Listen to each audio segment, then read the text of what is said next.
बिस्मिल्लाहिर्रहमानिर्रहीम, अस्सलामुअलैकुम। आप तमाम लोगों को खुशामदीद। नाज़रीन, मैं हूँ अंजला इरफान और रमज़ान करीम की खुसूसी इफ्तार ट्रांसमिशन का सिलसिला आज भी जारी रहेगा। नाज़रीन, आज हम बात करने जा रहे हैं तबलीग दीन में औलिया कराम का किरदार क्या है। अगर हम थोड़ा सा अपने दीन का जायज़ा लें तो आगाज़ से ही अल्लाह ताला ने अपनी मार्फत से रूशनास कराने के लिए, अपनी मार्फत से आशना कराने के लिए, इंसानियत के लिए अंबिया कराम इस दुनिया में भेजे और अपने अंबिया के ज़रिए अल्लाह ताला ने इंसानों को फलाह व बहबूद का रास्ता दिखाया। और वो अंबिया जो दुनिया में आए, उन्होंने राह हक़ पर लोगों को दावत दी और फलाह व बहबूद के रास्ते पे लोगों को लाने की कोशिश की।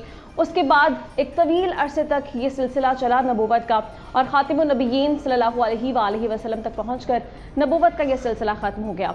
उसके बाद पैगाम इलाही लोगों तक पहुँचाना एक बहुत बड़ी चीज़ थी। फिर सहाबा कराम हमारे लिए मशअल राह बने और उसके बाद औलिया कराम का किरदार हमारे दीन में बहुत ज़्यादा है और अल्लाह ताला के यहाँ भी इनका मकाम और मर्तबा बहुत बुलंद है।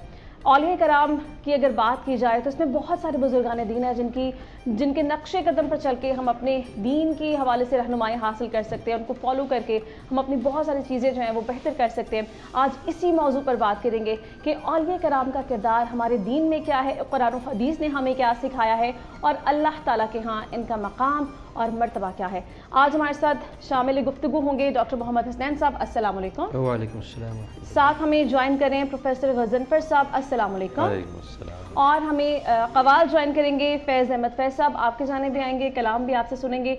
लेकिन पहले अभी चलते हैं किचन की तरफ और शेफ़ फ़ाइज़ा हमारे साथ मौजूद हैं।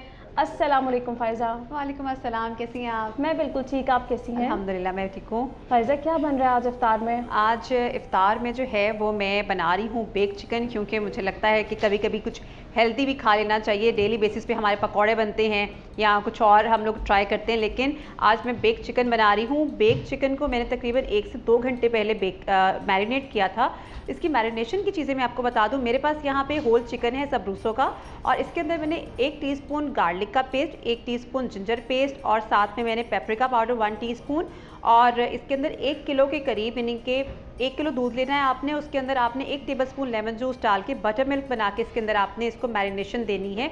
अगर आपके पास टाइम है तो ओवरनाइट की इसको मैरिनेशन दीजिएगा।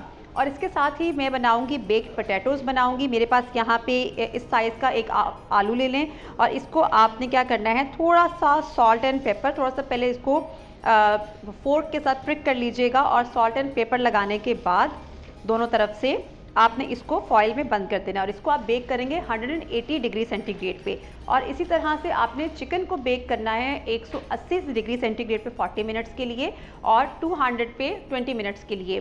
तो जब तक ये मैं इसको बेक होने के लिए रखूँगी तब तक मैं आपसे जो है दूसरी रेसिपी शेयर कर लेती हूँ, जो कि हम बना रहे हैं ओट्स बार। अक्सर रमज़ान में चाय के साथ कुछ ना कुछ खाने को दिल चाहता है, तो ओट्स बार बनाने के लिए मेरे पास यहाँ पे ओट्स हैं। आप चाहें तो इसको आप रोस्ट भी कर सकते हैं। इसकी क्वांटिटी 150 ग्राम है। 150 ग्राम ही मेरे पास यहाँ पे फ्लावर है। 150 ग्राम मेरे पास ब्राउन शुगर है। अगर आपको ब्राउन शुगर पसंद नहीं है तो आप दानेदार चीनी का इस्तेमाल भी कर सकते हैं। इसके अलावा मेरे पास यहाँ पे बादाम है, ये रोस्टेड आलमंड्स हैं और चॉकलेट स्प्रेड है। चॉकलेट स्प्रेड आप अपनी मर्ज़ी से यूज़ कर सकते हैं और बटर है मेरे पास 150 ग्राम। इन सब चीज़ों की क्वांटिटी ऑलमोस्ट सेम है। सब चीज़ों को मिक्स करने के बाद मैं एक पैन में लगाऊंगी और लगाने के बाद मैं इसको 180 डिग्री सेंटीग्रेड पे बेक करूंगी अबाउट 35 मिनट्स के लिए। तो मैं अब यहाँ पे बटर के साथ बाकी सब चीज़ों को मिक्स कर रही हूँ।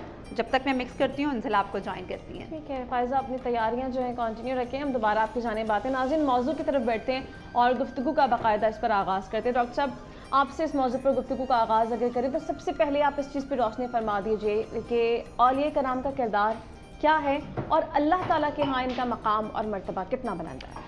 इन्नल हम्दुलिल्लाह अम्मा बाद फ़ाउज़ु बिल्लाहि मिनश शैतानिर रजीम बिस्मिल्लाहिर रहमानिर रहीम। आपने जो मुक़द्दमे के अंदर जो तारफ़ी कलमात कहे हैं, मैं उसी से शुरू करता हूँ कि अल्लाह तबारक व तआला ने इस कायनात की रुश्त व हदायत के लिए अंबिया अलैहिस्सलाम की एक बहुत बड़ी जमात भेजी और उस जमात को भी ये कहा कि आप अपना ताल्लुक़ उन लोगों से जोड़े जो दिन रात अल्लाह को याद करते हैं, अल्लाह की तस्बीह बयान करते हैं। हज़रत मूसा अला नबीना से अल्लाह तबारक व तआला ने जब पूछा कि इस पूरी कायनात के अंदर सबसे ज़्यादा इल्म वाला कौन है, लोगों ने सवाल किया हज़रत मूसा अलैहिस्सलाम से, तो हज़रत मूसा अलैहिस्सलाम ने जवाब दिया कि सबसे ज़्यादा इल्म रखने वाला मैं हूँ। ज़ाहिर बात है आप वक्त के नबी थे, आपके सवाल में कोई शुबाहत तो थी नहीं, लेकिन अल्लाह ताला को ये जवाब पसंद नहीं आया। अल्लाह ताला ने उनको हिज़र अलैहिस्सलाम के पास भेजा जो उस वक्त के नबी नहीं थे, यानी कि आपके पास शरीयत थी, तरीक़त अल्लाह के वली के पास भेजा। तो कुरान करीम ने उनका मुकालमा बयान किया है। कुरान करीम के अंदर 3 मुख्तसर सवालात हैं जिसके ऊपर मुकालमा हुआ कि आप मेरे साथ नहीं रह सकते, मेरी बातों पे सब्र नहीं कर सकते।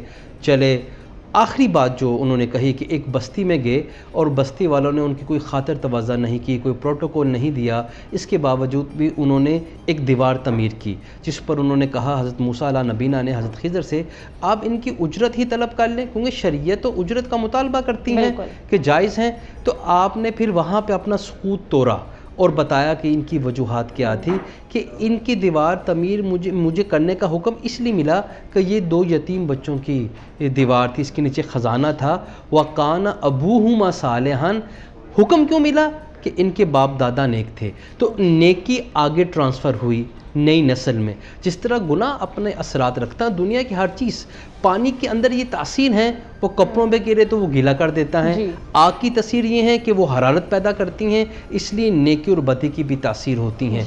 अल्लाह के रसूलुल्लाह सल्लल्लाहु अलैहि वसल्लम ने इस मकसद के लिए, औलिया अल्लाह की जमात पैदा करने के लिए, तज़किया नफ्स करने के लिए, तरीक़त और शरीयत की बात करने के लिए मदीना के अंदर एक चबूतरा बनाया जिसको सूफ़ा का चबूतरा कहा जाता है। वहाँ पे वो लोग तैयार किए जा रहे थे जिन्होंने आने वाली नस्ल को दीन की तबलीग, मुबल्लिग और दीन को फैलाना था। आपने अपने आखिरी खुतबा हज्जतुल विदा में यही बात तो कही, क्या मैंने अल्लाह का पैगाम तुम तक पहुँचा दिया? तो सब सहाबा ने और ताबईन और सब सहाबा और अहले बैत ने यकसुबान होकर कहा। तो आपने फरमाया फिर तुम्हारी ज़िम्मेदारी है ये पैगाम उन लोगों तक पहुँचा दो जो यहाँ पर मौजूद नहीं हैं। अला इन्ना औलिया अल्लाहि ला खौफुन अलैहिम वला हुम यहज़नून, ये औलिया अल्लाह की प्रॉपर्टी हैं, ना उन्हें खौफ होता है ना उन्हें गम होता है। खौफ आने वाली चीज़ का है और गम गुजरने वाली चीज़ का है। बच्चों को खौफ है कि इम्तिहानात सर पर आ गए हैं, जब नतीजा निकल जाएगा तो बच्चों को गम है, तैयारी करते तो कुछ नंबर हासिल कर देते। आने वाली चीज़ का खौफ है, ना उन्हें क़यामत का खौफ होगा और क़यामत के बाद जो उनको दराजात दिए जाएंगे उस पर वो गमगीन नहीं होंगे। ठीक है डॉक्टर साहब, बड़ा अच्छा आपने एक्सप्लेन किया। प्रोफेसर साहब, आपको भी इसी पॉइंट पर अगर शामिल गुफ्तगू कर लें कि क़यामत का जिक्र डॉक्टर साहब ने किया, क़यामत के रोज़ हमारी शफ़ाअत का ज़रिया रसूल अकरम सल्लल्लाहु अलैहि वसल्लम इंशाअल्लाह वो बनेंगे, तो क्या औलिया कराम भी, उनके पास भी शफ़ाअत का हक़ हासिल होगा? जो उनके फॉलोअर्स होंगे वो उनकी शफ़ाअत कर सकेंगे? बिस्मिल्लाहिर्रहमानिर्रहीम। पहली बात तो यह है कि हमें ये जानना चाहिए कि औलिया होते कौन हैं। अगर हम कुरान पाक में जाएँ, जब डॉक्टर साहब ने एक आयत पढ़ी है, मैं उस आयत के अगला हिस्सा पढ़ना चाहता हूँ। फरमाया कि अला इन्ना औलिया अल्लाहि ला खौफुन अलैहिम वला हुम यहज़नून। आगे फरमाया है अल्लज़ीना आमनू व कानू यत्तक़ून, कि औलिया होते कौन हैं, जिनके अंदर क्या खुसूसियत आप देखेंगे तो आप उनको कंसिडर करेंगे कि ये अल्लाह के वली हैं। फरमाया कि अल्लाह के वली वो लोग होते हैं जिनके अंदर 2 बातें हैं। नंबर 1 वो लोग जो ईमान लाते हैं, यानी मोमिन होने चाहिए। नंबर 2 फरमाया कि वकानू यत्तक़ून, उनके अंदर तक़वा होता है। अगर एक शख्स ऐसा है कि जिसमें ईमान तो है, बेसिक चीज़ें मौजूद हैं, लेकिन तक़वा नहीं है, परहेज़गारी नहीं है, उसके अंदर आप कुछ ऐसी चीज़ें देखते हैं कि जो लोग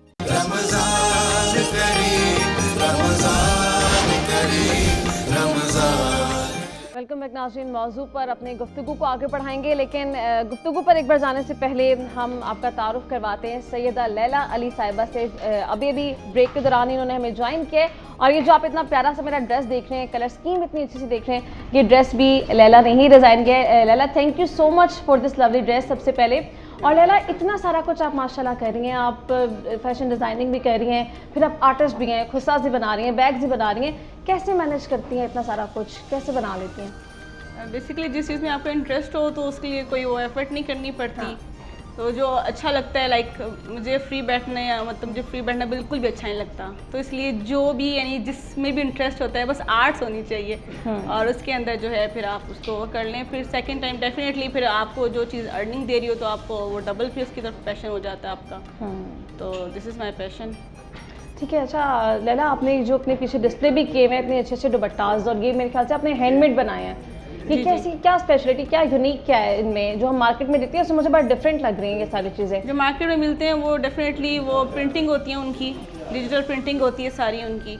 ये टोटली हैंडमेड है विद द एम्बेलिशमेंट्स, और इसमें डिफरेंट टेक्निक्स यूज़ की हुई हैं, सॉल्ट टेक्निक्स हैं, सिल्क पेंटिंग है, एक्रेलिक पेंटिंग है, according to the different mediums जो हम लोग यूज़ करते हैं ना। तो ऑर्गेन्जा है तो उस पर डिफरेंट मीडियम है, शिफॉन है उस पर डिफरेंट मीडियम है, सिल्क है तो उसका डिफरेंट मीडियम है। अच्छा, सबसे इम्पोर्टेंट चीज़ जो है ना वो ये है कि रिसोर्सेज का सोचे बगैर आपने जब काम एक शुरू करना है ना, विदाउट एनी रिसोर्सेज, वो बड़ा ज़रूरी होता है। फिर घर से एक ऐसी चीज़ का आगाज़ आपने किया है, कोई ऐसे प्लेटफॉर्म से नहीं कि आपने घर बैठे चीज़ें तैयार की हैं। एक दुपट्टा जो आपने तैयार किया, कितना टाइम टेकिंग होता है लैला, ये कितना टाइम लगता है इसमें बनाने के लिए? डिपेंड करता है डिज़ाइन के ऊपर कि हम लोग डिज़ाइन कौन सा उसके लिए सिलेक्ट कर रहे हैं। अगर सिंपल टेक्निक है तो इट टेक्स 3 days।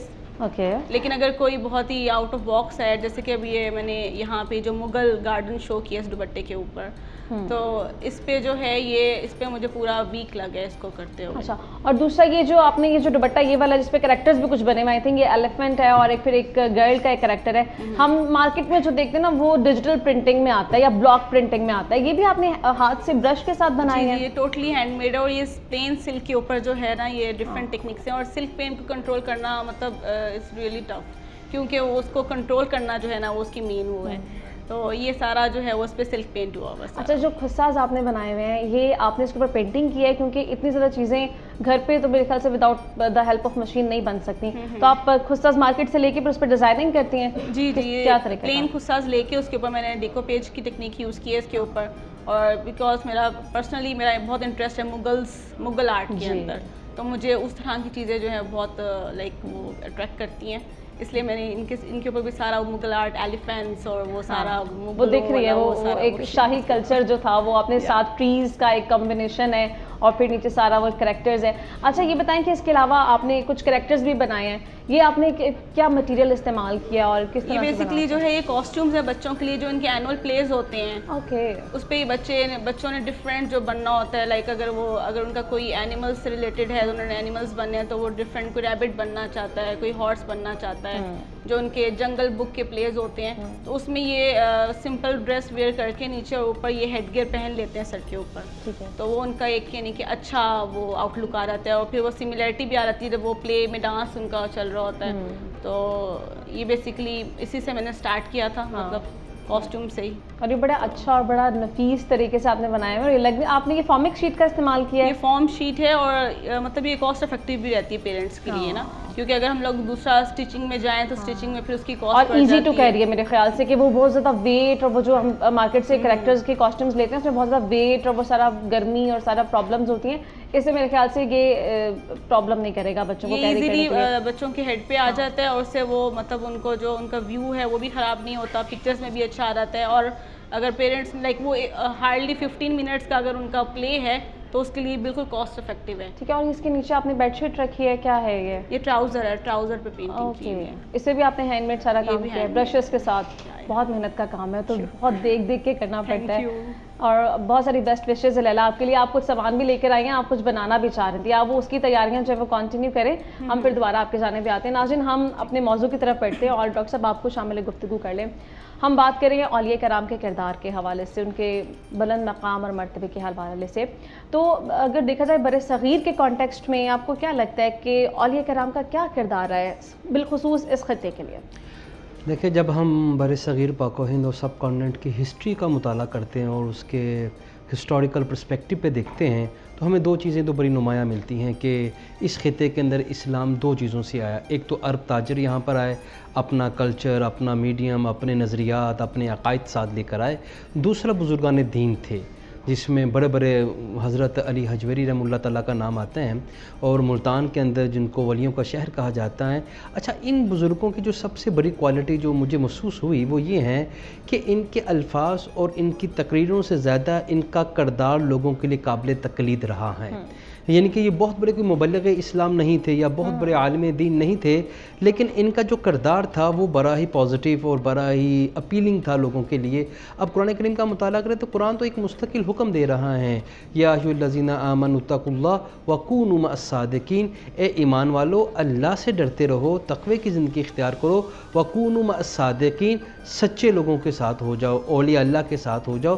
रसूलुल्लाह सल्लल्लाहु अलैहि वसल्लम इस दुनिया में आए तो आपका एक मुस्तकिल आपका इस दुनिया में आने का मकसद तज़किया नफ्स भी था, कि जहाँ तलावत कुरान भी थी, जहाँ तफ़हीम किताब भी थी, जहाँ विज़डम की एजुकेशन भी थी, हिकमत की भी थी, व युज़क्कीहिम, इनके नफूस का तज़किया भी किया। इनके लिए फिर खानकाही निज़ाम बना बर सग़ीर पाक व हिंद में, औलिया इकराम से लोग जुड़े, तरबियत का निज़ाम चला और ये चलता रहा। मौलाना जामी बहुत बड़े आलिम दीन थे, बहुत बड़े मुबल्लिग थे, हज़ारों लोग उनको सुनने के लिए आते थे, लेकिन जो होता मन की दुनिया आबाद करना, दिल की दुनिया आबाद करना, एक रोशनी चाशनी अल्लाह के अनवार व बरक़ात का नुज़ुल होना, उनसे उनका दिल खाली था। उन्होंने अपने दोस्तों से कहा कि मैं बहुत बड़ा मुबल्लिग हूँ, वक्त का बादशाह मुझे अपनी तरबियत के लिए, वाज़ो नसीहत के लिए बुलाता है, लेकिन मेरे अंदर एक दिल को इत्मीनान सुकून नहीं है। तो उन्होंने कहा कि आप बगदाद जाएँ, वहाँ पे सुना है कोई अल्लाह के बड़े नेक लोग हैं, आप उनसे अपने ताल्लुक़ को जोड़े, अपने सिलसिले को जोड़े रूहानियत के।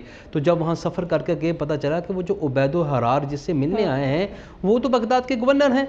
तो आप शायर भी थे, मुबल्लिग इस्लाम भी थे, तो आपके मुँह से ये फ़िक्र निकल आए, ना मर्द अस्त आंख के दुनिया दोस्त दारत, कि वो शख्स तसव्वुफ़ के अंदर मर्द नहीं होता जिसने दुनिया को अपना दोस्त बना रखा है। तो आपके मुंह से ये अल्फाज निकल आए कि ना मर्द अस्त आंख के दुनिया दोस्त दारत, ये तो गवर्नर हैं, सारा दिन दुनिया के कामों में उलझे रहेंगे, ये अल्लाह वाले कैसे हो सकते हैं। तो ये कह के सो गए, उसी जामिया मस्जिद में सो गए। तो थोड़ी देर बाद अल्लाह तबारक व तआला इखलास को देखते हुए कई ख़ास लोगों को अशारा फरमा देते हैं। तो आपने ख्वाब में अशारा फरमाया कि लोग फ़रिश्ते आपको घसीट रहे हैं जहन्नम की तरफ। तो आगे हज़रत उबैदुल हरार खड़े हैं, तो वो फ़रिश्तों से कह रहे हैं कि इसको छोड़ो, ये तो मेरा मेहमान है। तो कहते जब उन्होंने मुझे छोड़ा ना तो धमक से मेरी आँख खुल गई।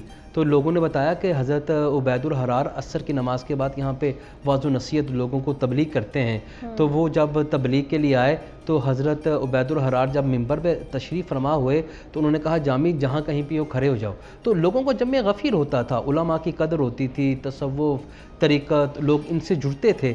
तो उन्होंने कहा कि हज़रत, उन्होंने कहा जी मैं तो आया था आपकी बैत के लिए। तो उन्होंने कहा जो तुमने फ़िक्रा पढ़ा था ना वो दोबारा दोहराओ। तो मौलाना जामी कहते हैं मेरे तो जिस्म पर कपकपी तारी होगी। तो मैंने कहा हज़रत गलती से मैंने कह दिया कि ना मर्द अस्त आंख के दुनिया दोस्त दारत, कि वो शख्स मर्द नहीं हो सकता तसव्वुफ़ में जिसने दुनिया को दोस्त बना रखा है। तो आपने फरमाया दूसरा फ़िक्र इसका मैं पूरा करूँगा कि ना मर्द अस्त आंख के दुनिया दोस्त दारत, दारत तो बराए दोस्त दारत, हमने दुनिया को दोस्त भी इसलिए बना रखा है कि मखलूक की खिदमत कर सकें। क्या बात है, मखलूक के खुदा की खिदमत से बढ़कर कोई इबादत अल्लाह के नज़दीक इतनी अजीज़ नहीं है। नाज़रीन ब्रेक पे जाना है, ब्रेक के बाद जब वापस आएंगे तो अपनी गुफ्तगू यहीं से कंटिन्यू करेंगे। Let's take a break.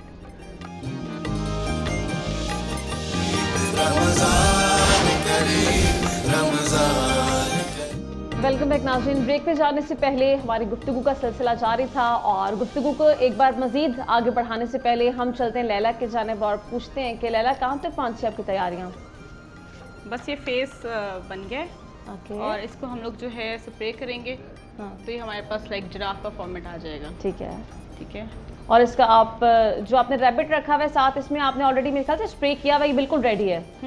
ये रैबिट है कि क्या है? ये जिराफ है, ये दिस वन, ये वाला दिस इज रैबिट। रैबिट है और वो आपके पास जिराफ भी है। जी, और ये अभी यानी कि ये हमारे Okay. After spray we get this. और स्प्रे भी आपने 2 शेडेड यूज़ किए हैं ताकि वो प्रॉपर उसकी लुक आ जाए। और इसकी बॉडी में मेरे ख्याल से भी ज़्यादा टाइम टिकिंग है, वो तो भी टाइम लगेगा उसमें बनाने में। जी, वो तो ये नहीं, बेसिकली हेड पे आएगा ना, बॉडी इसकी हाँ। बिल्कुल प्लेन होगी। ठीक है, पजामा एंड शर्ट और ये सब हेड पे आप पहन सकते हैं, लाइक यूं करके इसको। हाँ ठीक है। वो बच्चे जो हैं वो अपने जो कैरेक्टर्स प्ले करते हैं स्कूल्स में, और माओं के लिए भी बड़ी आसानी हो जाएगी, वो बड़ी मुश्किल से मिलते हैं इस तरह के कैरेक्टर्स, और जो मिलते हैं उनकी क्वालिटी भी एक तो बहुत ज़्यादा महंगे होते हैं, फिर दूसरा ये कि वो बच्चों को कैरी करने में बड़े प्रॉब्लम करते हैं। एक्चुअली ये जो है कॉस्ट्यूम्स के लिए इशू होता था, पेरेंट्स को मिलते नहीं थे, मतलब they are going to other places, हाँ, बहुत वो मुश्किल से ढूंढ रहे मिलते हैं, हैं, नहीं हाँ। मिल रहे हैं उनको वो कॉस्ट्यूम्स।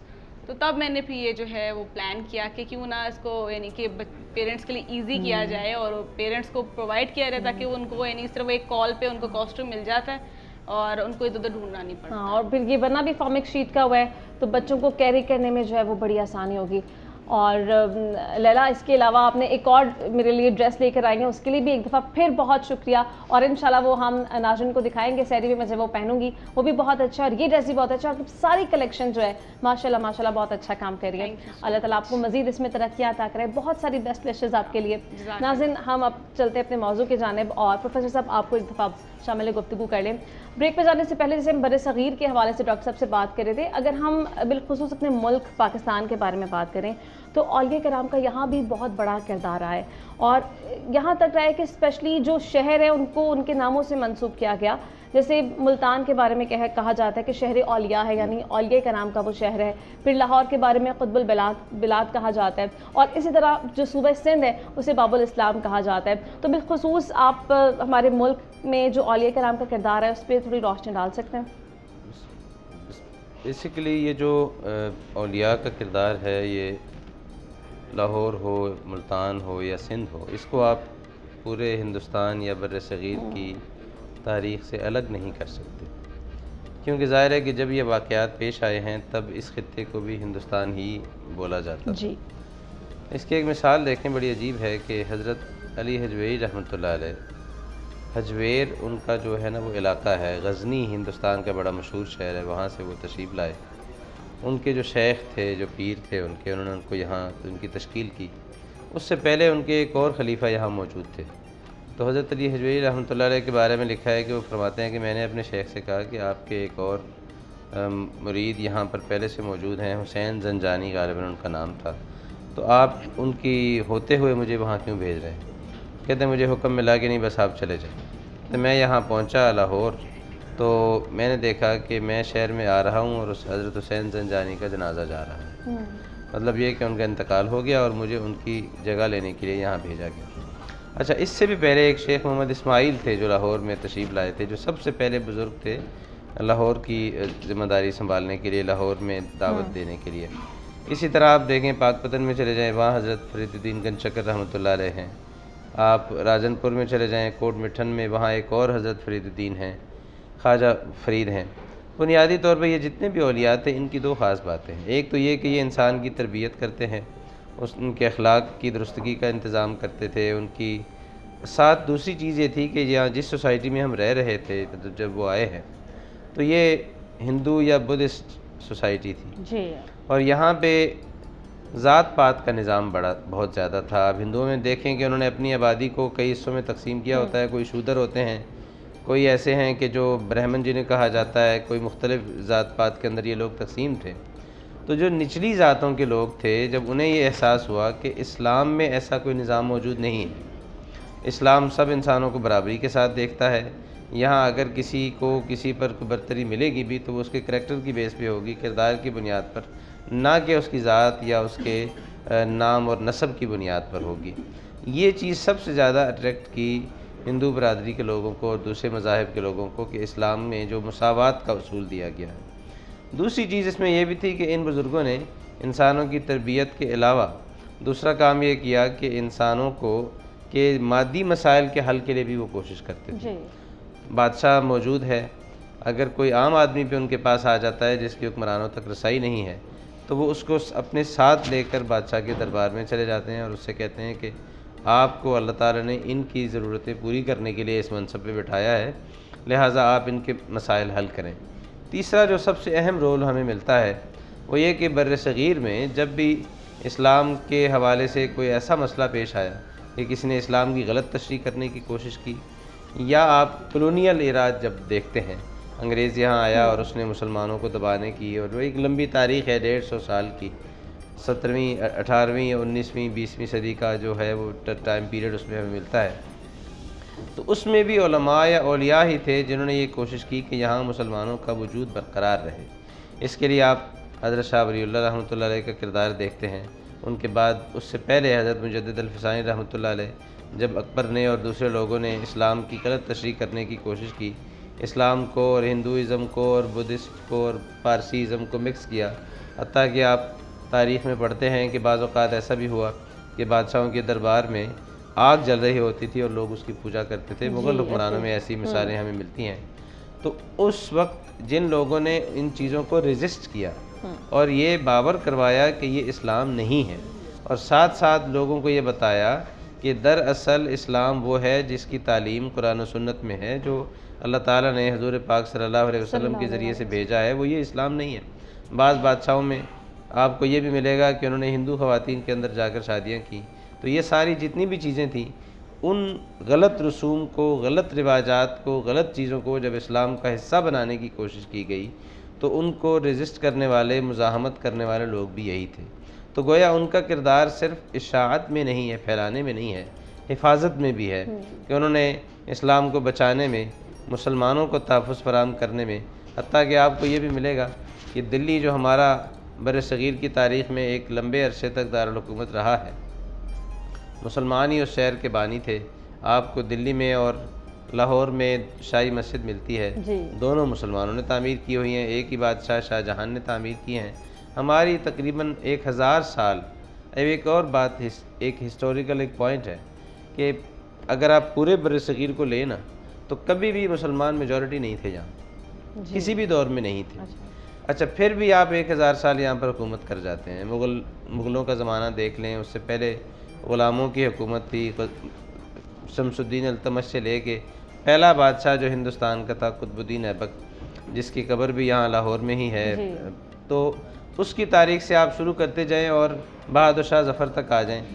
इन सब के ज़माने तक मुसलमान माइनॉरिटी थी यहाँ, लेकिन हुक्मरान था। किस वजह से?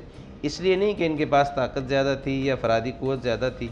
असल में ये था कि इन्होंने यहाँ की रहने वाली आबादी को वो इंसाफ फराहम किया, वो बराबरी दी, वो मुसावात का मैसेज दिया, और साथ साथ उनके हाजतें, उनके मसाइल हल करने के लिए रोल अदा किया। यहाँ तक कि आप ये देखें कि आपको मुसलमान हुक्मरानों के अच्छाइयाँ बयान करने के लिए किताबें मिलेंगी जो हिंदुओं ने लिखी हैं। उनकी खूबियाँ बयान करने के लिए आपको ऐसी किताबें मिलेंगी जो दूसरे मज़ाहिब के लोगों ने लिखी हैं। क्रेडिबिलिटी आवाम के दौरान कितनी अच्छी थी, उसकी बुनियाद पे उन्हें ये इक़्तिदार की ताकत भी जो है वो फिर मिली। नाज़रीन, हमें ब्रेक पे जाना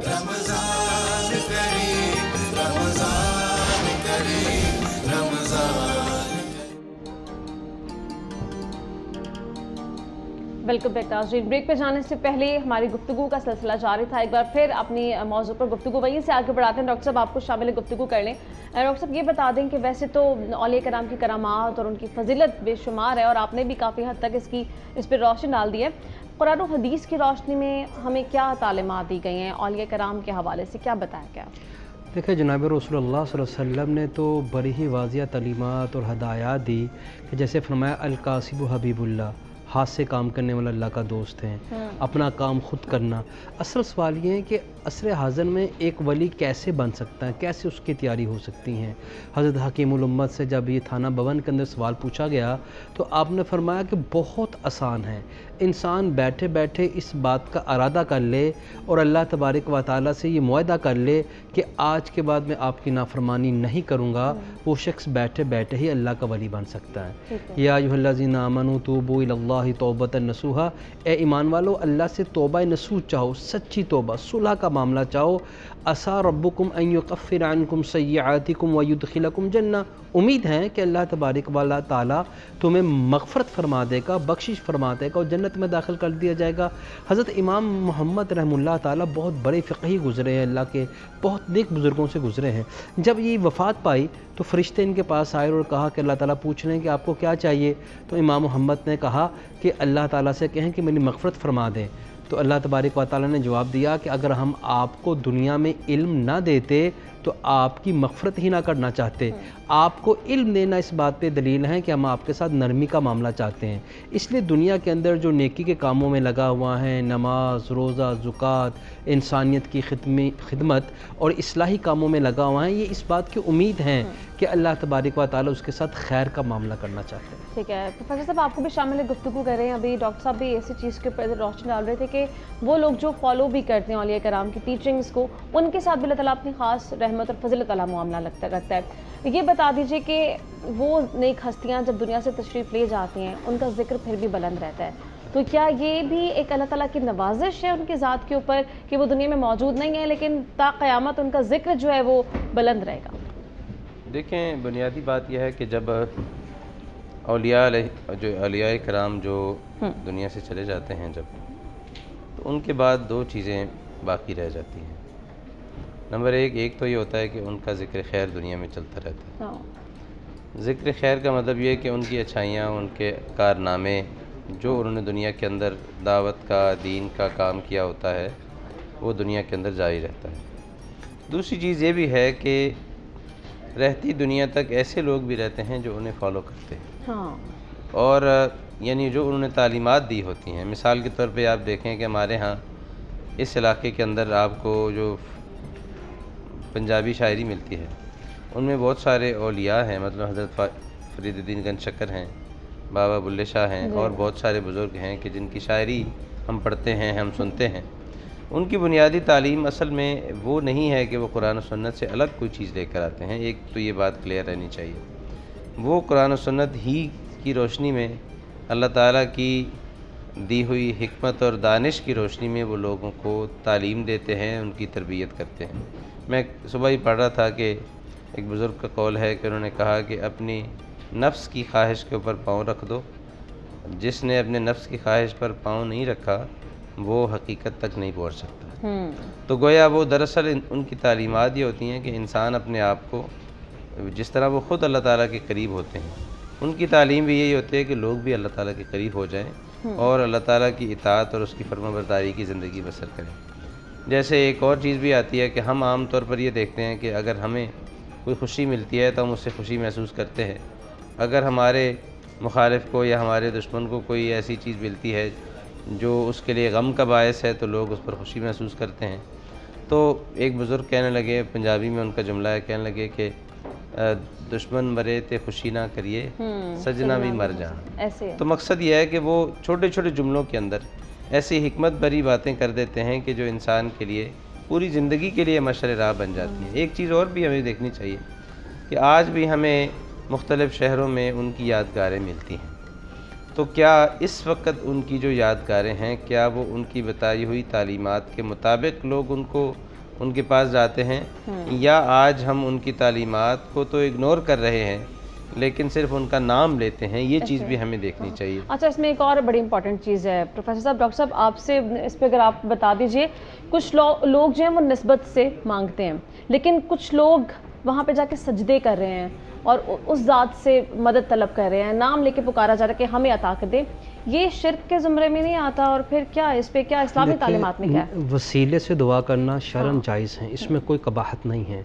लेकिन ये नीयत कर लेना कि अगर मैं वसीले से नहीं मांगूंगा तो कबूल नहीं होगी, यहाँ पे मसला ख़राब है।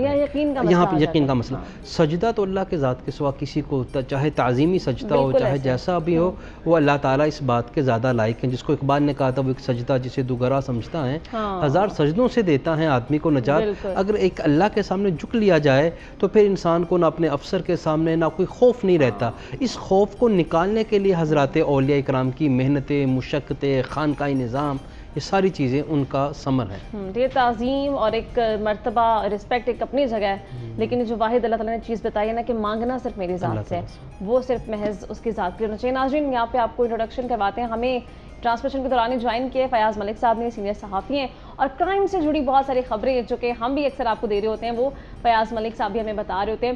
फ़याज़ साहब, वेलकम टू द शो। सबसे पहले कैसे हैं आप? ठीक है, मैं ज़बरदस्त। अच्छा फ़याज़, होता ये है कि हम देखते हैं कि रमज़ानुल मुबारक के महीने में जहाँ क्राइम रेट जो है कम होना चाहिए, डकैतियों की वारदातों में कमी आनी चाहिए, लेकिन उतनी ज़्यादा चीज़ें हो रही होती हैं, कहीं ना कहीं स्ट्रीट क्राइम्स के वाक़यात इतने बढ़ गए हैं। क्या समझते हैं आप, क्या वजूहात है इस चीज़ के? अच्छा, इसकी ना बहुत सारी वजूहात हैं क्राइम बढ़ने की। अमूमन मैं भी एक प्रोग्राम की रिकॉर्डिंग से ही आया हूँ, इसी हवाले से मैं प्रोग्राम रिकॉर्ड कर रहा था। तो अमूमन जब हम किसी ऑफिसर से बात करते हैं तो वो हमें पहले तो एक वो ये लॉजिक देता है, बेरोज़गारी है, गुर्बत है। मैं समझता हूँ कि ये एक बड़ी ना फजूल किस्म की लॉजिक है, बेरोज़गारी। इसका मतलब मैं बेरोज़गार हूँ तो मैं लोगों को लूटना शुरू कर दूँ, या मेरी गुर्बत है तो मैं छीना झपटी शुरू कर दूँ। ये गलत है। बेसिकली हम लोगों का ना तवक्कल जो है वो ख़त्म हो चुका है, नफ्सा नफ्सी का दौर है। मैं आपको खाते हुए नहीं देख सकता। मैं देखता हूँ कि आपने मुझसे अच्छा ड्रेस पहना हुआ है, मुझसे ज़्यादा खुशहाल है, तो मैं बजाय मेहनत करके उस मुकाम तक पहुँचने के मैं शॉर्टकट रास्ता इख्तियार करता हूँ। हमारा दीन जो है वो भी हमें इस चीज़ से सख्ती से मना करता है, मगर हम लोग, जैसे मैंने आगाज़ में कहा कि हम ना नफ्सा नफ्सी का शिकार हो गए हैं। हाँ, हम ऐसे कहते ही हैं कि बस रमज़ान में भी यही होता है। कई डाकू पकड़े जाते हैं तो उनसे पूछा जाए भाई तुम ये वारदातें क्यों करते हो, तो कहते जी मैं गरीब हूँ जी, मैं बेरोज़गार हूँ, मैं फ़लाँ हूँ, मेरे हालात ठीक नहीं हैं। भाई तुम मेहनत मजदूरी करो। हाँ, ये तो बहुत एक ज़रूरी बड़ी चीज़ है। वजह रमज़ान में क्या, बल्कि अब तो सारा साल ही रोज़ाना अगर हम क्राइम देखें ना तो क्राइम की शरह में बतदरीज इजाफा है। रमज़ान इस वजह से स्पेसिफिक आ जाता है कि जी हम बेसिकली इसको एक ईद के साथ अटैच कर देते हैं कि जी ईद के नज़दीक आते ही शहर में जो है वो वारदातों में इजाफा हो रहा है। ये सारा साल ही ऐसे है। ऐसे ही है, बिल्कुल ठीक कह रहे हैं आप। लेकिन फयाज साहब, ये जो आपने पॉइंट बताया ना कि लोगों की जो ये कॉजेज़ हैं कि बेरोज़गारी है, मेरे पास नौकरी नहीं है, इससे हम उलमाए कराम की राय भी जानेंगे। लेकिन इससे पहले आप ये बताएं कि जो इंतज़ामिया है उसका किरदार बहुत ज़्यादा ज़रूरी है। आपको क्या लगता है, क्या अपनी जो ड्यूटी है वो सही तरीके से अंजाम दी जा रही है, उस पर वो प्रॉपर तरीके से सही उठ बैठ रहे हैं कि वो क्राइम को रोकने के लिए जो अपना भरपूर किरदार अदा करें, वो कहीं नज़र नहीं आता? देखिए, पहले तो मैं इस चीज़ की तसीह कर दूं, क्राइम कभी रुक नहीं सकता। बिल्कुल नहीं रुक सकता।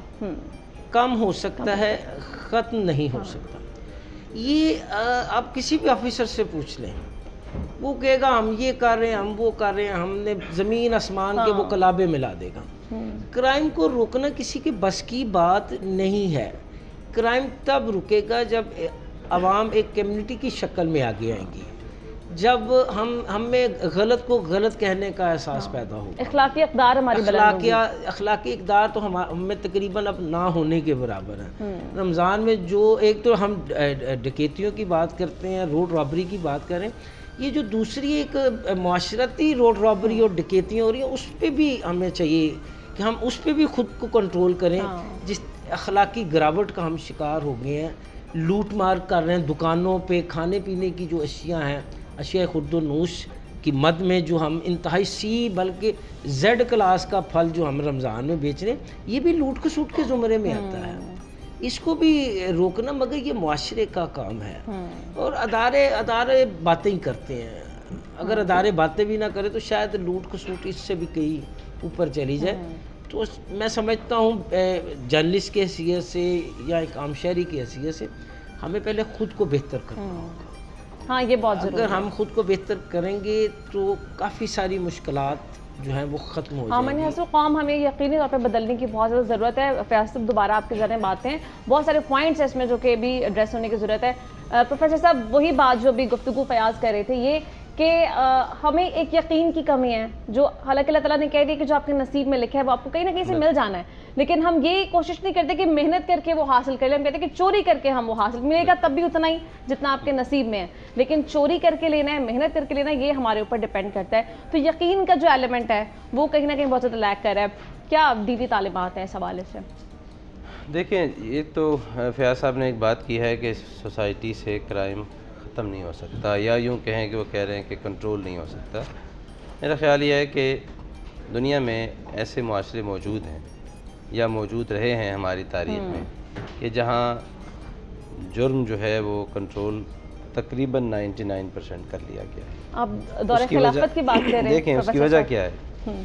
ख़राबी कहाँ से पैदा होती है कि जब आप तबक़ात पैदा कर देते हैं सोसाइटी में, क्लासेस पैदा कर देते हैं। एक तबका ये समझता है कि मुझे अपॉर्चुनिटीज़ मिल रही हैं और मुझे जितनी मैं डिज़र्व करता हूँ उससे भी ज़्यादा मिल रही हैं, और दूसरे का ख्याल है कि मेरे पास तो कुछ भी नहीं है। जब आपको पता होगा कि आप और आपका जो अपर क्लास है दोनों का लिविंग स्टैंडर्ड एक जैसा है, तो फिर ये मसाइल पैदा नहीं होंगे। बुनियादी तौर पे ये जो तबक़ात की तकसीम है, इसने माशरे में जराइम को जन्म दिया है। इसके साथ साथ एक चीज़ जो आपने ज़िक्र की है कि ईमानियात या तवक्कुल की कमी है या यकीन की कमी है, ये तो ज़ाहिर बात है कि ये असबाब होते ही हैं। अगर माशरे में हर शख्स तवक्कुल के उस मेयार पर पहुँच जाए तो फिर चोरी हो क्यों।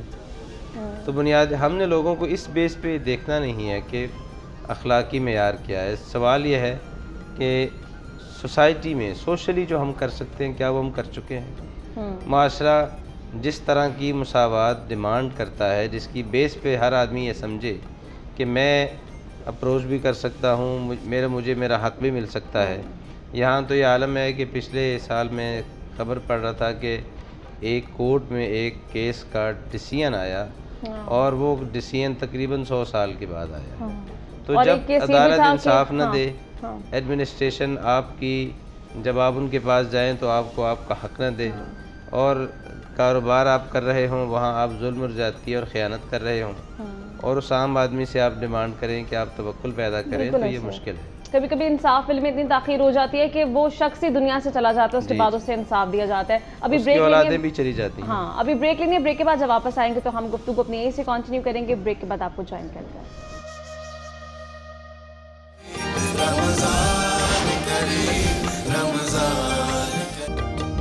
वेलकम बैक नाज़रीन। आज रोज़ा कुशाई के बच्चे जो हैं वो हमारे पास पहुंच चुके हैं और हम बच्चों से जो है गुफ्तगू का आगाज़ करते हैं, जानते हैं कि उनका रमज़ान कैसे गुजरा है। और राइट साइड से स्टार्ट करते हैं। सबसे पहले जी माइक आगे दे दीजिए, आपसे बात करेंगे, पहले माइक आगे दें।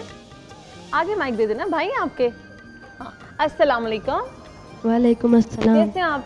ठीक हूँ। क्या नाम है? मोहसिन अब्बास। मोहसिन अब्बास। मोहसिन अब्बास, रोज़ा रखा है? जी। कैसा रोज़ा गुजरा है और कितने रोज़े रखे हैं अभी तक? अच्छा गुजरा और मेरे सारे रोजे जा रहे हैं। सारे रोज़े रखे हैं? पक्की बात है, जी। झूठ तो नहीं बोल रहे? आपके भाई हैं साथ? जी। जी, माइक तो दे जरा, बहुत जल्दी है बात करने की। क्या हाल है आपका? ठीक। रोज़ा रखे? जी। सच सच बताएं, सारे रोज़े रखे हैं? नहीं, कितने रखे हैं? एक। एक ही रखा है। आज पहला रोज़ा रखा है? फिर कब रखा है? वो पता नहीं कब। आज रोज़ा नहीं आपका? अच्छा, कौन सी क्लास में है? 1 क्लास में है। और क्या नाम है आपका?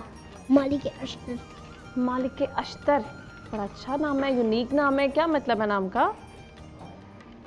पता है? नहीं पता? अच्छा, कोई पोइम सुनाएंगे, नात सुनाएंगे?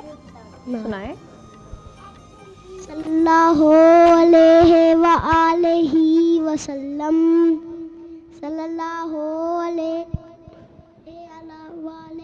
वसल्लम।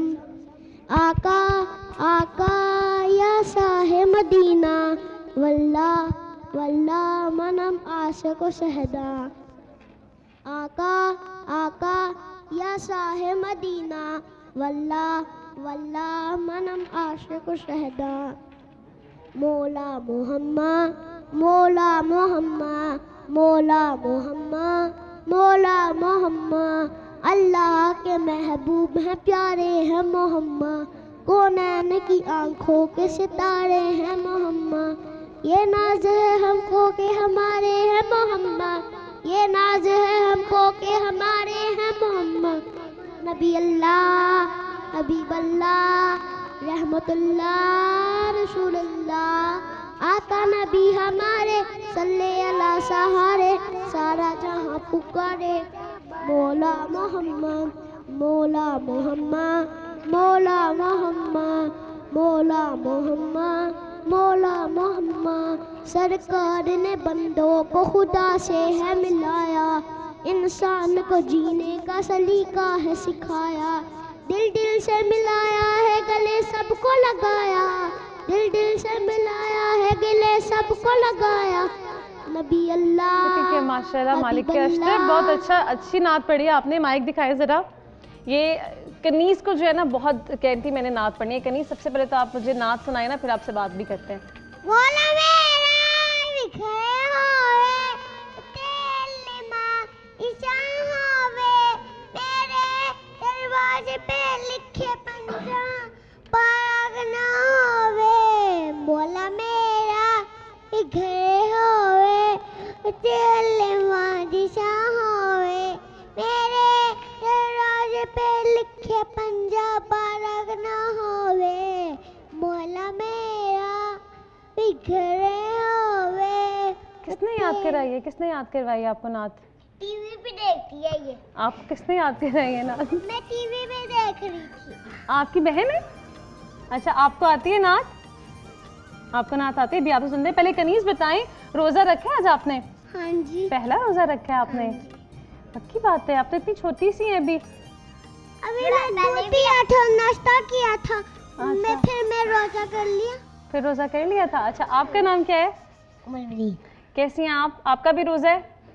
हाँ जी। और मालिक अश्तर आपके भाई हैं? हाँ जी। क्या, कौन सी नात सुनाएंगे आप? हमने आंखों से देखा नहीं है मगर। सुनाएं, माइक पकड़ ले।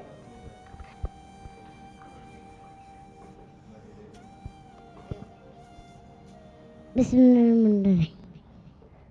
हमने आँखों से देखा नहीं है मगर, हमने आँखों से देखा नहीं है मगर, उनकी तस्वीर सीने से मौजूद है। हमने लाकर कलामे इलाही दिया, हमने लाकर कलामे इलाही दिया। फूल खिलते हैं पर के सल्लेला, फूल खिलते हैं पर के सल्लेला।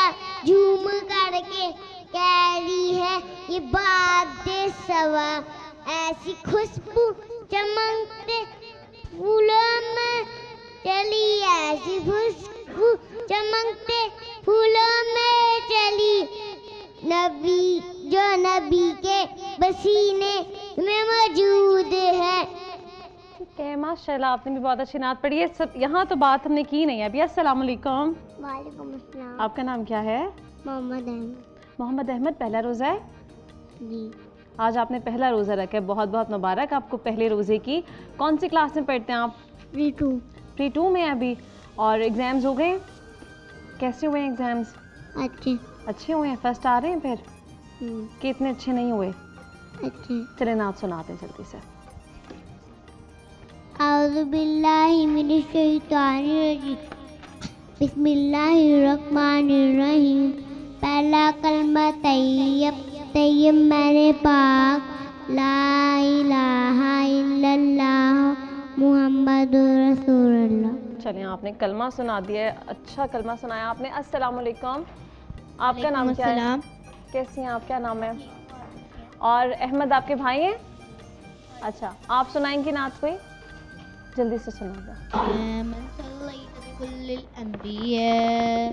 या मन फी क़ल्बिका रहमतुल लिन्नास, या मन अल्लफ़्त क़ुलूबन बिल इस्लाम, या हबीबी या शफ़ी या रसूलल्लाह, युम्बी व हबीब तुकैतुका सय्यदी, सलातु व सलाम अलैका या नबी हबीबी या मुहम्मद, तुकैतुका बिस्सलाम वल हुदा मुहम्मद, मुहम्मद मुहम्मद रहमतुल लिल आलमीन, रहमतुल लिल आलमीन। बहुत अच्छी आपने भी नात पढ़ी है और ये हमारी तरफ से गिफ्ट है उन बच्चों के लिए जिन्होंने आज पहला रोज़ा रखा है। अहमद, बहुत मुबारक हो आपको पहले रोज़े की। ये आपके लिए है। कनीज़, ये आपके लिए बहुत मुबारक आपको रोज़े की। और ये जनाब आप लोगों के लिए है। शुक्रिया आप लोग के आने का। नाज़रीन, हमें अभी जाना है किचन की तरफ और फ़ायज़ा हमें किचन में ज्वाइन करेंगी। फ़ायज़ा, आपकी तरफ आते हैं, जानते हैं कि आप बच्चों के लिए भी इफ्तारी बना रही हैं। क्या क्या बन चुका है, क्या क्या बना रही हैं और कहाँ पर आपकी तैयारियाँ पहुँची हैं? क्या बन चुका है? जी अंजिला, तो हमने जो है वो रोस्टेड चिकन जो हमने सब भूसों का यूज़ किया है, होल चिकन, वो बना दिया है। और इसको हमने बेक किया था 180 डिग्री सेंटीग्रेड पे अबाउट 40 मिनट्स के लिए पहले, और उसके बाद इसके टेम्परेचर को बढ़ा दिया था 200 या 230 तक आप इसको ले जाएं। और जब इसका कलर थोड़ा सा ब्राउन हो जाए तब आप इसको निकाल लें। और मेरे पास यहाँ पे जो पोटैटोस पड़े हुए हैं, इनको भी मैंने बेक किया था, वो मैंने आपको उसके बारे में बताया था। और इसको मैंने एल्युमिनियम फॉइल के अंदर अच्छे तरीके से रैप किया था और फिर इसको बेक किया। सेम टेम्परेचर था जो चिकन का था, वही पोटैटोस का है। और साथ में मैंने इसके सर्व किए हैं गार्लिक ब्रेड। अगर आप चाहें गार्लिक ब्रेड बनाना तो आप गार्लिक ब्रेड बना सकते हैं, अदरवाइज़ अगर आपको कोई और ऑप्शन पसंद है तो आप और ऑप्शन भी यूज़ कर सकती हैं। न्यूटेला बार, चॉकलेट बार मेरे पास रेडी है यहाँ पे। इसको भी 180 डिग्री पे बेक किया था। इंग्रेडिएंट्स मैं आपके साथ पहले शेयर कर चुकी हूँ। तो अब हम शेक की तरफ आते हैं, जो कि मेरे पास है यहाँ पे coffee freak shake. Coffee freak shake बनाने के लिए मैंने यहाँ पे कॉफ़ी सिरप बनाया था और यही कॉफ़ी सिरप मैंने कल भी यूज़ किया था। तो मैं आपको दोबारा से एक दफ़ा बता देती हूँ। मेरे पास यहाँ पे 1/4 कप कॉफ़ी थी, 3/4 कप मेरे पास शुगर है और ½ कप के करीब मेरे पास पानी था और 2 से 3 सब्ज़ इलायची थी। इसको मैंने अच्छे तरीके से बॉईल कर लिया। अब बॉईल करने के बाद मेरे पास ये जो कॉफ़ी सिरप है ये ½ कप के करीब मैं लूँगी और कॉफ़ी सिरप डालने के बाद मेरे पास यहाँ पे चॉकलेट सिरप है जो कि है वो भी ½ कप के करीब है मेरे पास। आप चाहें तो इसको अपने रिक्वायरमेंट के मुताबिक भी डाल सकते हैं। कोई भी चॉकलेट बिस्किट ले लें आप। मेरे पास यहाँ से 8 से 10 जो है ना वो चॉकलेट बिस्किट हैं। वनीला आइसक्रीम ले रही हूँ मैं। मेरे पास यहाँ पे 4 स्कूप्स ऑफ वनीला आइसक्रीम है। आप चाहें तो इसमें चॉकलेट आइसक्रीम का भी इस्तेमाल कर सकते हैं। और मेरे पास यहाँ पे 2.5 कप के करीब जो है ना वो दूध है, और यहाँ पे बर्फ़ है, क्योंकि हम कॉफ़ी फ्रीक शेक जो है उसको हम कोल्ड सर्व कर रही हैं, तो हमने उसको अच्छे से बर्फ़ डाल के उसको ब्लेंड करना है। जब तक ये ब्लेंड हो रहा है, मैं आपसे अपनी गार्लिक जो ब्रेड बनाई थी उसकी रेसिपी को शेयर कर लेती हूँ। मेरे पास यहाँ पे तकरीबन 200 ग्राम के करीब जो था वो बटर था। 2 टेबलस्पून मैंने इसके अंदर चॉप्ड गार्लिक यूज़ किया है, और साथ में ऑरिगेनो डाला था मैंने इसके अंदर। और आप चाहें तो गार्लिक को थोड़ा सा रोस्ट करके भी इसके अंदर ऐड कर सकते हैं। और मैंने ब्रेड ली थी, आप इसमें फ्रेंच ब्रेड ले लें, फ्रेंच लोफ ले लें, और उसके ऊपर आपने गार्लिक बटर अप्लाई करना है। गार्लिक बटर के साथ आप इस पर चीज़ अप्लाई करेंगे, और थोड़ी सी वेजिटेबल्स मैंने डाली ताकि इसका टेस्ट मज़ीद इन्हेंस हो जाए। तो मेरे पास ऑलमोस्ट जो है ये कॉफ़ी फ्रीक शेक बन चुका है, तो मैं इसको ग्लासेस में डाल रही हूँ।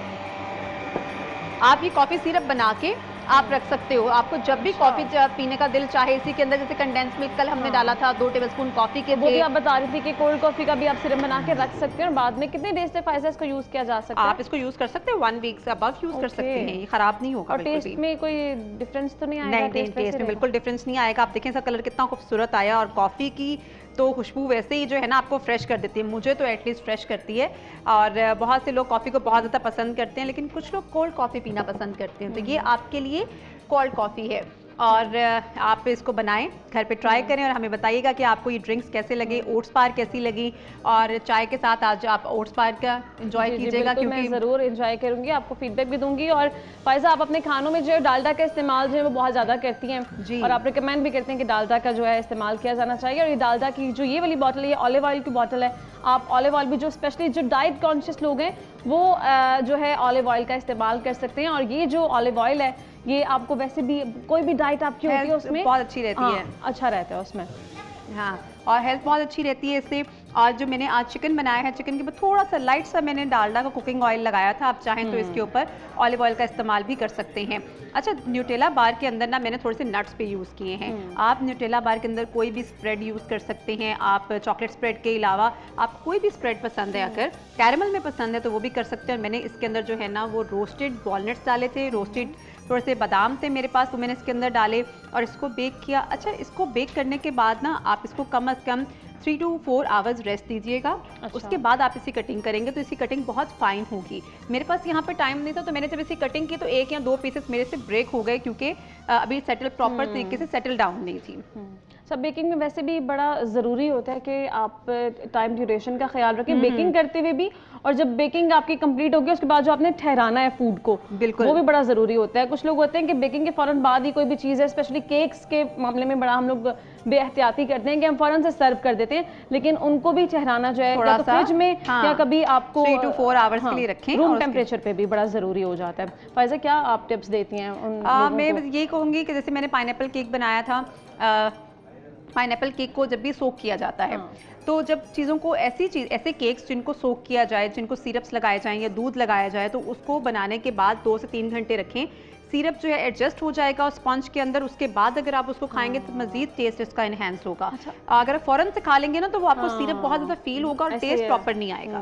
दूसरा 3 मिल्क लेयर केक आजकल जो बच्चे बड़े पसंद करते हैं, मैं बनाती तो हैं घरों में, लेकिन वो यही इसका मसला आता है कि वो हम ठहराते, आप बता रहे थे कि ओवरनाइट उसको ज़रूरी है। हाँ, 3 मिल्क केक को मैंने यहाँ रमज़ान ट्रांसमिशन में भी 3 मिल्क केक बनाया है, और मैं हमेशा जब भी 3 मिल्क केक बनाती हूँ एटलीस्ट मैं उसको 4 to 6 आवर्स रेस्ट देती हूँ, क्योंकि प्रॉपर तरीके से, और फ्रिज के अंदर, हाँ, और उसमें मिल्क पैक की क्रीम मैंने यूज़ की थी, और हमेशा उसको रेस्ट देने के बाद ही हम उसको यूज़ करते हैं। क्रीम्स लगानी है आपने, विपिंग क्रीम लगानी है या मिल्क पैक की क्रीम लगानी है, जो भी क्रीम आपको पसंद है आप उसके ऊपर लगाएं और उसको एंजॉय कर सकते हैं with fruits, with chocolate syrup, with caramel syrup, जो भी आपको पसंद हो। और ये गार्लिक ब्रेड की रेसिपी ऐसी है कि जो बच्चे जो हैं वो बड़ा पसंद करते हैं। बच्चे आज हमारे पास हैं और गार्लिक ब्रेड एंजॉय करेंगे बहुत ज़्यादा। ज़रूरी नहीं है कि इफ्तार में या वैसे आप उन्हें लंच में डिनर में दें, बच्चों को आप लंच बॉक्सेस में भी डाल के दे सकते हैं, बड़ा इजी और फायदा। इसको भी हम रख सकते हैं 2 डेज के लिए, या ब्रेड्स का थोड़ा सा पॉसिबल नहीं होता, क्योंकि ब्रेड्स जो है ना या तो कवर करके रखें तो हम 2 दिन तक रख सकते हैं। लेमिनेशन पैकिंग के अंदर अगर आप कह रहे हैं प्रॉपर तरीके से कवर करके रखें तो आप 2 से 3 दिन तक रख सकते हैं, लेकिन क्योंकि ब्रेड्स हैं आपको पता है टेस्ट जो है ना वो इतना डेवलप नहीं होता, इतना अच्छा नहीं आता। 2 से 3 दिन के बाद चीज़ बहुत ज़्यादा वो टूटना शुरू हो जाती है। तो चीज़ों को जितना और फ्रेश बच्चों यूज़ का करें उतना इम्यून बहुत सिस्टम है। भी उतना ज़्यादा अच्छा नहीं होता है कि वो इस तरह की चीज़ें जो है वो फौरन बिल्कुल। डाइजेस्ट कर सकते हो। ज़रूरी है कि आप बच्चों को जो है फ्रेश ही बना कर दें। और अभी जो है लाहौर में वक्त इफ्तार कुछ देर बाद शुरू हो जाएगा। मुझे और मेरी टीम को दीजिए इजाज़त, अपना बहुत ख्याल रखिए। इंशाल्लाह आपसे मुलाकात होगी वक्त सहर। अल्लाह हाफ़िज़।